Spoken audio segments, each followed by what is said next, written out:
quels sont les pièges à éviter lorsque l'on souhaite reprendre le contrôle sur sa vie, lorsque l'on souhaite créer la vie qui nous fait vibrer.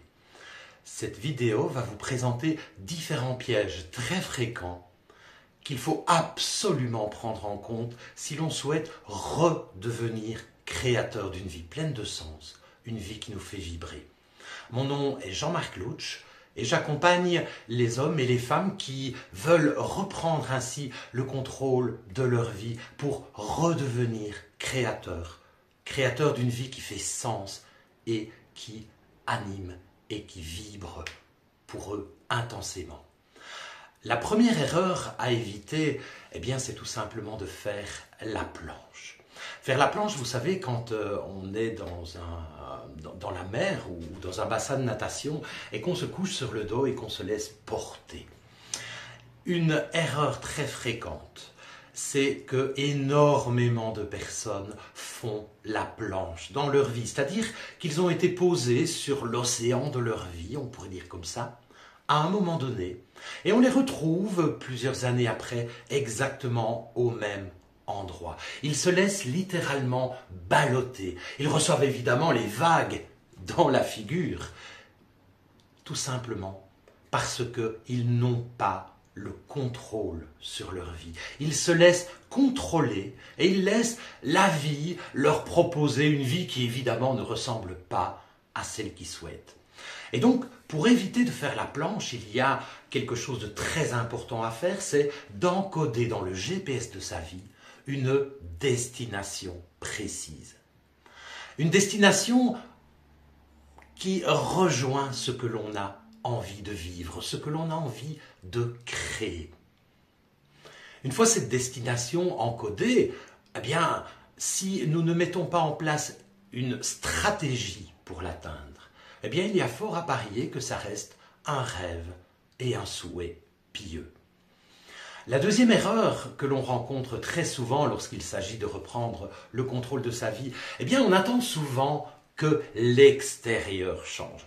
On attend que les politiques fassent mieux leur boulot, on attend que la situation économique soit plus favorable, on attend que la situation géopolitique se stabilise, on attend que le patron change, on attend que les collègues changent, mais le changement, si on attend qu'il vienne de l'extérieur, il ne va pas se produire et on peut encore attendre bien longtemps.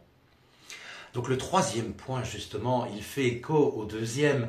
Et les gens qui peinent à redevenir créateurs, ils ont énormément de difficultés à prendre leurs responsabilités sur leur vie. Ce qui nous arrive, ce n'est ni bon ni mauvais, mais notre responsabilité, c'est d'en faire ce que nous souhaitons en faire. Responsabilité, ça veut dire, c'est la capacité à donner une réponse à ce qui nous arrive. Quelle réponse, pour autant que l'on en donne une, quelle réponse donnons-nous à ce qui nous arrive? Comment prenons-nous notre responsabilité par rapport à ce patron qui fait ceci ou à cette collègue qui nous parle de cette façon? Quelle responsabilité prenons-nous par rapport à ce qui nous arrive? La quatrième erreur très fréquente, c'est une méconnaissance de ce qui se passe là-dedans, entre nos deux oreilles. Nos pensées sont évidemment fondamentales. Lorsque l'on baigne tous les jours dans le même type de pensée, lorsque l'on ressasse sans cesse les mêmes pensées qu'hier, on se crée un futur complètement prévisible parce que nos pensées d'aujourd'hui sont les mêmes que celles d'hier, que d'avant-hier et que le mois passé. Nos pensées sont donc fondamentales parce que nos pensées, elles ont le pouvoir de créer. N'oublions pas que, au début de toute création, il y a une pensée. C'est la même chose, votre voiture, elle est arrivée dans votre garage parce que vous y avez pensé. C'est la même chose pour votre vie. Ce qui vous arrive, ça arrive parce que vous l'avez créé grâce à votre pensée. Une erreur fréquente également lorsque l'on souhaite se mettre en route, eh bien c'est qu'on ne se met pas en route justement. C'est qu'on reste dans l'inaction en attendant peut-être que les choses viennent d'elles-mêmes et en attendant peut-être une baguette magique qui se mettrait à transformer notre vie comme ça, abracadabra, pouf, c'est bon, c'est fait. Malheureusement, ça ne se passe pas comme ça.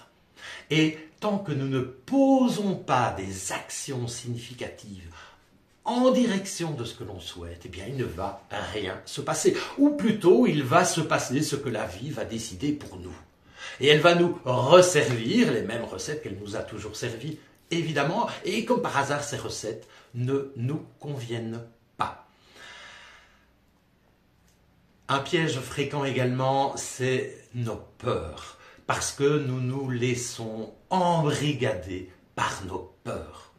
La peur, c'est quelque chose de phénoménal et de très puissant lorsqu'il s'agit de nous maintenir en sécurité. Et donc, à ce titre, les peurs sont fondamentales dans notre fonctionnement. Cependant, si l'on souhaite créer la vie que l'on rêve, eh bien, si on se laisse enfermer, embrigader par nos peurs, et si jamais il arrivait ceci, eh oui, mais non, mais je n'oserais pas, et oui, mais j'ai peur, mais là aussi, on se rend compte que l'on donne à notre peur le pouvoir qu'on lui donne. Nos peurs n'ont jamais que la place qu'on leur donne. Et tant que l'on vit dans la peur, on ne vit pas dans l'action et dans la recherche de ce qui fait vraiment sens pour nous. Alors, la 7e erreur, et elle me tient énormément à cœur. La 7e erreur, c'est que bien souvent, on vit notre vie comme ça, en oubliant que la vie est belle et que l'on peut créer une vie pleine de sens, pleine de bonheur, pleine de joie, pleine de création, et que l'on peut créer une vie rêvée. Oui, on peut le faire.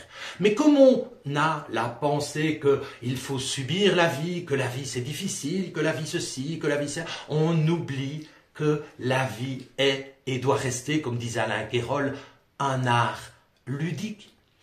Et tant que l'on ne trouve pas cette joie, tant qu'on ne se laisse pas guider par cette émotion de joie, de satisfaction, de faire des choses qui nous plaisent, eh bien malheureusement, on passe à côté de notre vie et on passe à côté de tellement de richesse, de tellement de joie, de tellement d'accomplissement, de tellement de satisfaction. C'est dommage. Alors, j'ai envie de vous proposer une question très efficace si vous souhaitez vous mettre en route vers une vie pleine de sens. C'est une question à se poser très souvent. Lorsque vous allez faire quelque chose, lorsque vous allez penser quelque chose, lorsque vous allez aller au boulot, lorsque vous allez... Posez-vous la question. Qu'est-ce que je suis en train de créer ?